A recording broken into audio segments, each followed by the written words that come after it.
ශ්‍රද්ධාවන්ත පින්වතුනි, ඔබ මේ කරන සියලුම කුසල ධර්මයන් හේතුපාදා කරගන්නේ නිරෝධගාමිනී පටිපදාවටද නැත්නම් මේ යන සසර ගමනටද? පටිච්ච සමුප්පාදේ නැමැති සසර ගමනටද? පින්වතුනි, තථාගත බුදු පියාණන් වහන්සේලා දේශනා කොට වදාළේ සබ්බපාපස්ස අකරණං කුසලස්ස උපසම්පදා. මේ ස්වචිත්ත පරියෝදපණං ඒතම් බුද්ධානුශාසනං.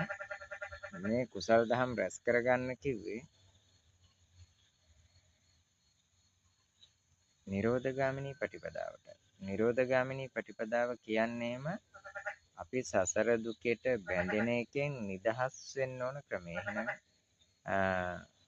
අපේ සිතට යම් දෙයක් කැමැත්තෙන් බැඳීමට එනවනම් පින්වතුනි, ඒක අතහැරීමේ ගුණය තමයි නිරෝධගාමිනී ප්‍රතිපදාව කියන්නේ. අපේ දැන් සම්මුතිය ස්වාමින් වහන්සේලාත් ගොඩාක් දෙනෙක් නිරෝධගාමිනී ප්‍රතිපදාව වෙනුවෙන් රොද ගහන එකනේ කරන්නේ.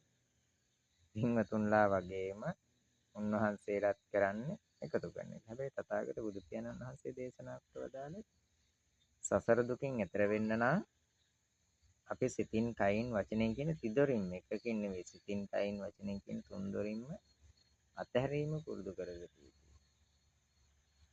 ආශාවෙන් බැඳින සෑම දෙයක්ම ආශා දුරු කළ යුතුයි.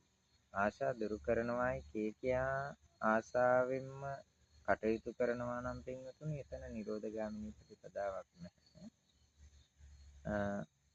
ඒක අවබෝධයෙන් යුක්තවම තේරුම් ගත යුතු කරුණක්. ඔබ සියලු දෙනාම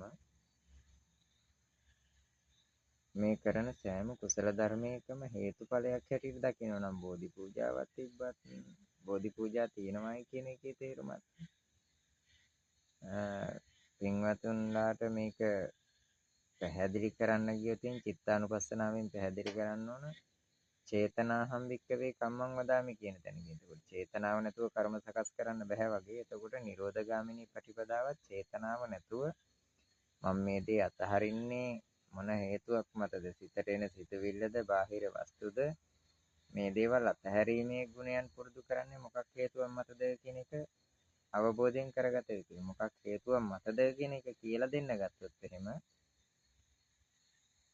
හේතුම් පටිච්ච සම්භූතං, හේතුවක් උපයෝගී වෙලා කෙලෙස් උපදිනකොට හේතුව භංග කළොත් තමයි නිරුද්ධති වෙන්නේ.